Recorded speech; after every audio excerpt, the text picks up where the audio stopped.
Belum usai Rusia melawan Ukraina saling serang, kini Israel dan Iran saling baku hantam. Perang selalu terjadi dan terjadi. Dari belahan bumi yang lain pindah ke belahan bumi yang lainnya. Mengapa dan mengapa?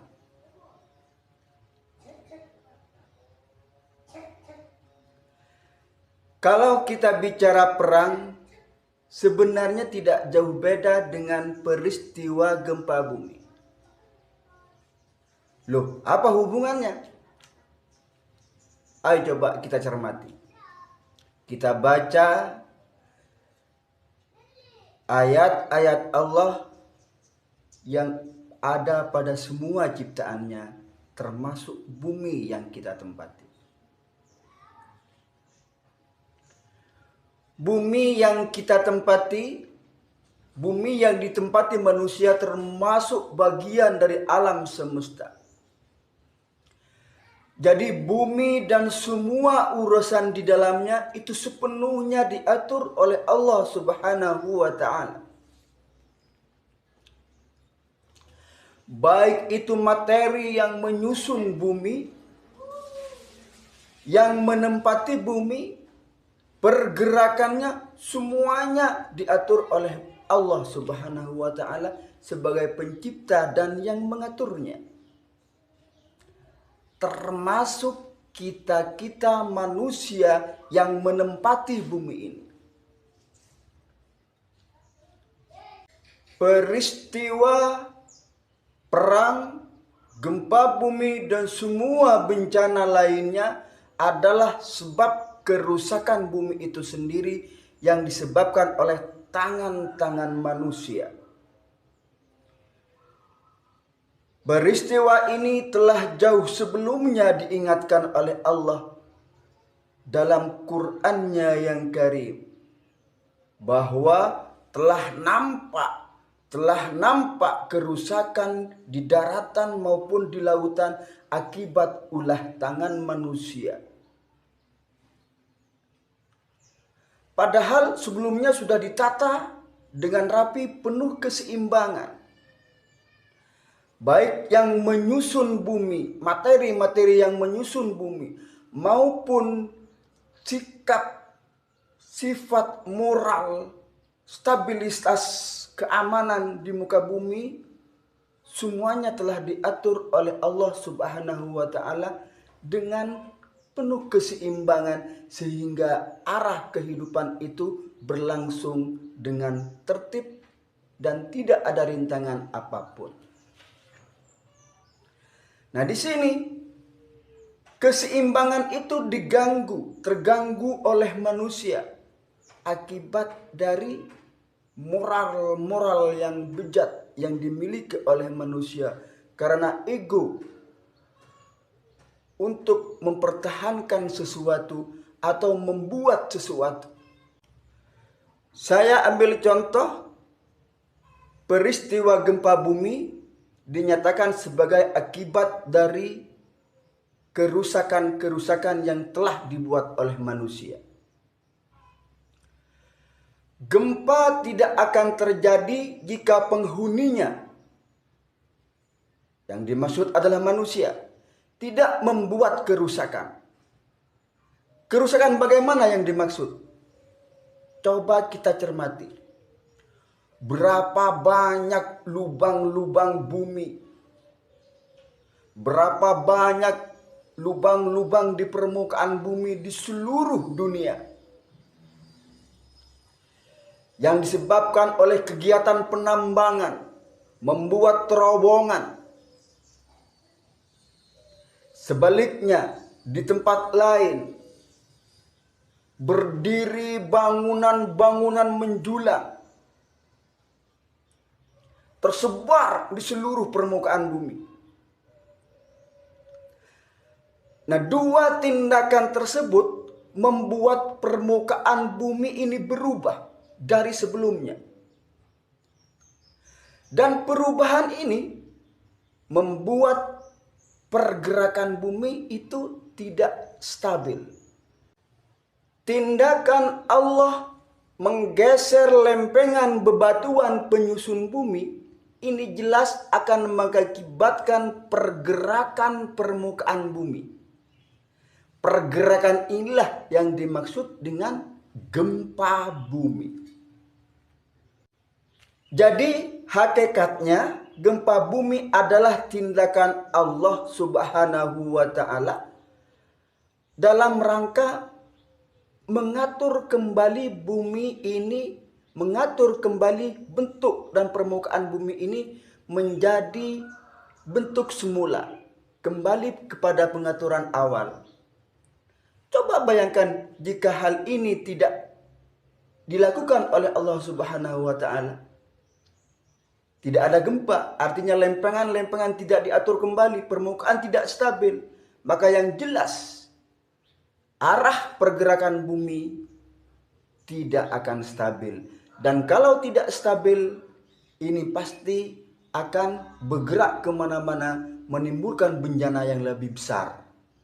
Tertabrak dengan planet yang lainnya atau bagaimana. Ini. Makanya kemudian diatur kembali oleh Allah Subhanahu wa Ta'ala agar bumi ini tetap berguna dan berfungsi bagi kehidupan manusia dengan baik. Nah, demikian halnya dengan perang. Perang akan terjadi jika tatanan sosial yang harmonis yang telah ditata sedemikian rupa oleh Allah sebelumnya itu dirusak oleh tingkah laku manusia. Makin besar kerusakan oleh tangan-tangan manusia, maka makin besar pula perang ini akan terjadi. Karena apa? Pengaturan bumi, pengaturan tatanan sosial di permukaan bumi ini berlaku prinsip kausalitas, hukum sebab akibat. Jika ada suatu negara berhasil mengembangkan sektor ekonominya, maka mesti ada negara lain yang mengalami kemerosotan dalam bidang ekonomi. Ketika suatu negara berhasil mengembangkan di sektor persenjataan, maka mesti ada negara lain yang persenjataannya dianggap ketinggalan zaman. Begitu juga di bidang yang lain. Ketika ada suatu negara mengalami perkembangan, kemajuan di bidang tertentu, maka pasti ada negara yang lain mengalami kemerosotan di bidang tertentu. Itu masih sebab akibat antar negara ke negara. Lebih kompleks lagi, di setiap ada perkembangan, perubahan di suatu bidang, maka pasti akan mempengaruhi bidang-bidang yang lainnya.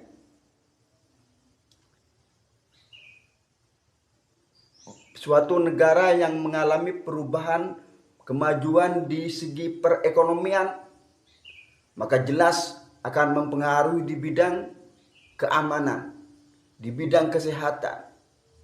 Semua bidang akan terpengaruh, saling berakibat. Saling bersebab, saling berakibat. Nah ini terjadi hukum kausalitas pengaturan Allah dari sebab akibat ini. Inilah yang dimaksud dengan sunnatullah. Kemudian di sini Allah memberikan keleluasaan, kebebasan pada manusia untuk melepaskan diri dari keterburukan, untuk melepaskan diri dari ketertinggalan, untuk berkembang. Ya tentunya dengan aturan-aturan atau hukum yang telah diberikan oleh Allah Subhanahu wa Ta'ala.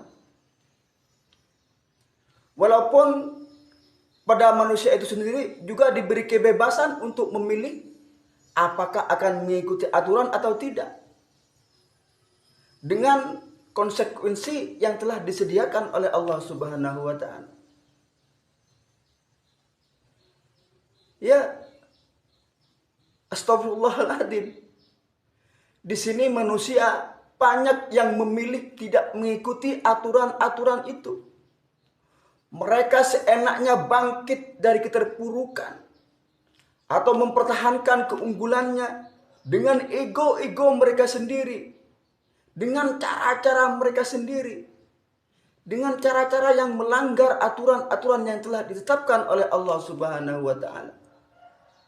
Sehingga akibatnya timbul ketidakstabilan dalam tatanan sosial yang telah diatur oleh Allah Subhanahu wa taala. Jadi aturan tatanan sosial kemasyarakatan secara global yang telah diatur sedemikian oleh Allah, sedemikian rupa, itu dirusak oleh ego-ego manusia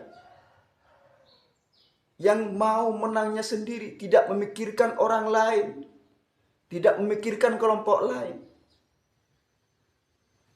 Nah, di sini kemudian Allah perlu menstabilkan kembali tatanan sosial yang telah rusak itu. Akan dikembalikan oleh Allah kepada pengaturan awal.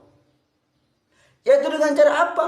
Dengan cara membiarkan gesekan antar manusia, antar kaum, antar negara. Sehingga terjadilah perang antar manusia, perang antar negara, perang antar kelompok. Sehingga kita tidak perlu heran kalau di sana sini, di belahan bumi, di belahan barat, di belahan timur, terjadi perang. Belum usai Rusia melawan Ukraina. Sebelumnya juga Israel memporak-porandakan Gaza. Sekarang Iran sama Israel itu sendiri. Ya, ini Allah membiarkan ini. Apa? Ini dalam rangka Allah Subhanahu wa taala menstabilkan stabilitas sosial di seluruh dunia.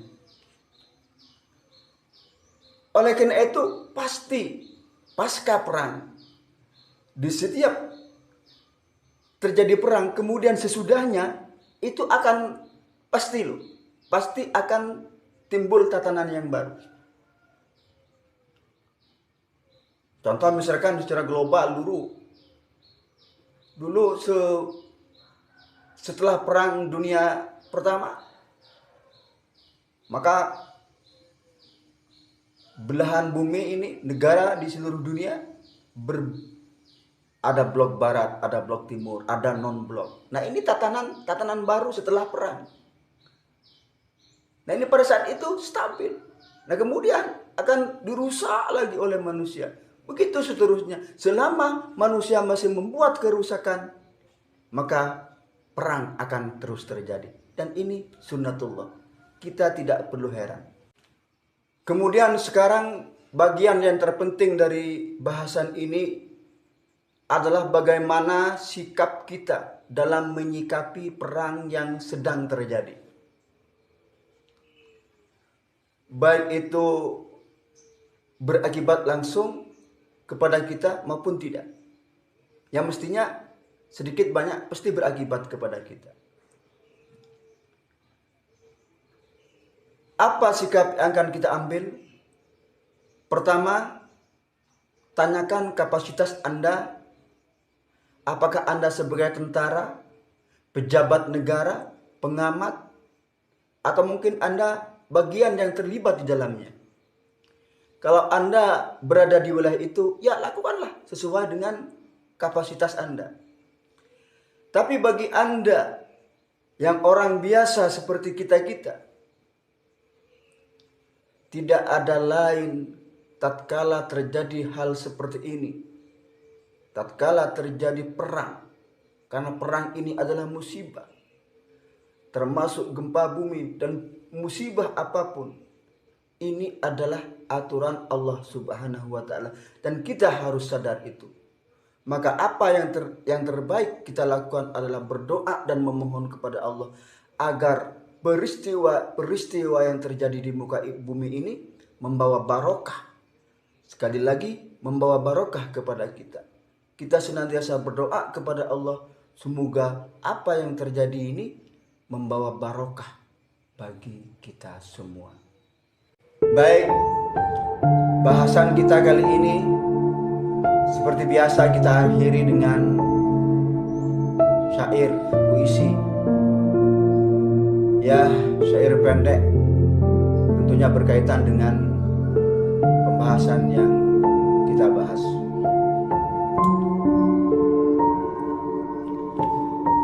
Kembali pada pengaturan awal, karya Al-Afdal. Baku hantam, Rusia Ukraina belum selesai. Pembantaian rakyat Gaza oleh Israel belum juga usai. Kini perang Iran Israel tak dapat dilerai. Mengapa? Mengapa ini harus terjadi?